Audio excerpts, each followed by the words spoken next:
We're making a tomato bisque. We're gonna start right here with crouton.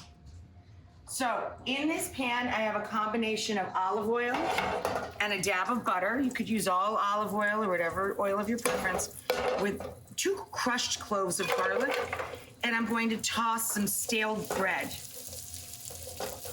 I make about 4 cups because I find that my husband, and when we could all be in the same house, my mother and my sister would always steal the croutons. And I have this combo of pecorino and parm. So we're going to toss this all together, and I just use the skillet to melt the butter into the really good olive oil and get an even coat, right? And then I turn this off, and while it's warm, I'm gonna douse it with cheese. Like, these are cheese croutons. Onto the pan it goes, and into the oven until it's deeply nutty and fragrant and looking good. So nice and toasty. I have the rack at center, and the oven's on about 350. For our soup, we're gonna start with fennel, carrot, onion. Now we're gonna start with this, and we're gonna sweat it. What does that mean? That means to draw out all of the natural liquids, flavor, and juices from the vegetables without browning them. We're just drawing out their flavor. So we're going to add salt, kosher salt for me, or fine sea salt would work here. Give it a stir.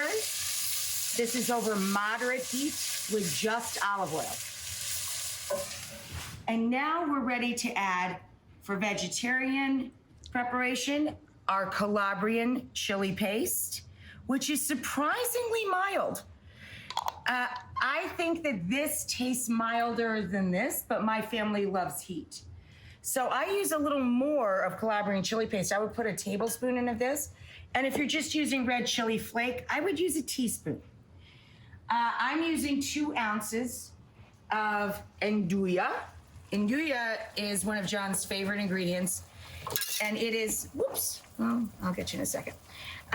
Andouille is a salami paste.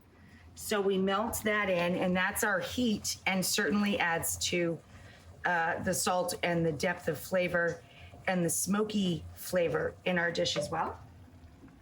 And now we're going to stir in our garlic. We didn't put the garlic in at the beginning. Even though we were cooking low and slow, probably would have been fine. But just to make sure that the garlic doesn't bitter, I'm adding it a bit later here. Now we're going to add in, as I explained earlier, 1 large can of crushed or diced fire roasted tomato, half a bottle or so, about a cup and a half, or 1 can if you're using a canned product, of tomato sauce, or I'm using passata, which is made from fresh tomatoes. And you see how thick that is, right? Oh. So now we're gonna add in as much as our vessel allows, so we can thin this out to be a rich soup of vegetable or chicken stock. Giving a smidge of air room there, because we're going to put an immersion blender in there. So this is our smoky tomato bisque. You do not have to turn it into a bisque. It's delicious as soup. You can make it vegetarian or with andouille, as we did today. And I added a little basil. We have our cheesy crouton for the top that may be a little overcooked for you, but pretty good luck for me, since I usually set bread on fire, and John didn't remind me to take them out. So now I did switch to a larger pot. Did you notice? And here we go. Oh, look at that, delicious.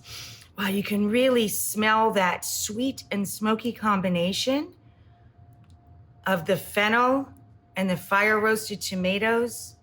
Delightful. Up on top, these crunchy little croutons here and make it like little garlic cheesy toast to mix into the soup.